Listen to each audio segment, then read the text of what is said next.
Bilang dating kadete at ngayon ay namumuno sa kapulisan ng rehiyon ng Cordillera, nagbigay galang at suporta si Police Brigadier General David Peredo Jr., Regional Director sa pagdiriwang ng ika-47th Philippine National Police Academy Foundation Day na ginanap kamakailan sa Camp Castañeda, Silang, Cavite.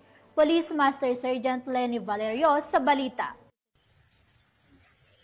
Dumalo si Police Brigadier General David K. Peredo Jr., Regional Director ng Police Regional Office Cordillera Administrative Region of Procar bilang ipinagmamalaking miyembro ng PNPA tagapagpatupad Class of 1992 sa pagdiriwang ng ika-47th PNPA Foundation Day na ginanap sa Camp General Mariano M. Castañeda, Silang, Cavite nitong kadalawa ng Hunyo taong kasalukuyan.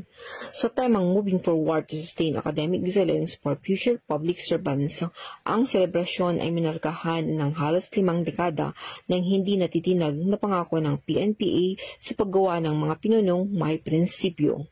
Ang kaganapan ay pinamunuan ni Police General Nicolas D. Torre III, hepe ng Pambansang Pulisya ng Pilipinas, na nagsilbing panauhing pandangal at tagapagsalita.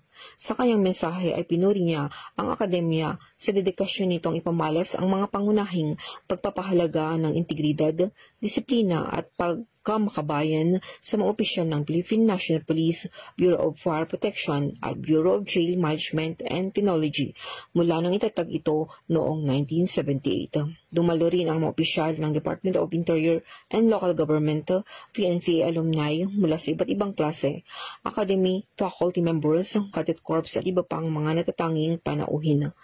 Binigyan diin ang pagdiriwang sa pamagitan ng paggawad ng mga natatanging alumni at kadete kung saan si Police Brigadier General Peredo Jr. nakatanggap ng PNP General Emilio Aguinaldo Excellent Award.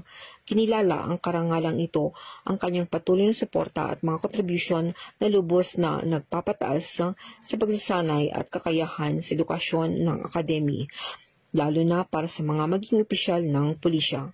Itinampok din ang kaganapan ang isang tradisyonal na pass and review na isinasagawa ng PNPA Cadet Corps at isang pagpupugay sa mga founder ng academy at kilalang nagtapos. Mula dito sa La Trinidad Benguet, Rihon ng Cordillera, ito ang iyong PNN Correspondent, Police Master Sergeant Lenny Valerio, alagad ng batas, tagataguyod ng Balitang Pulis.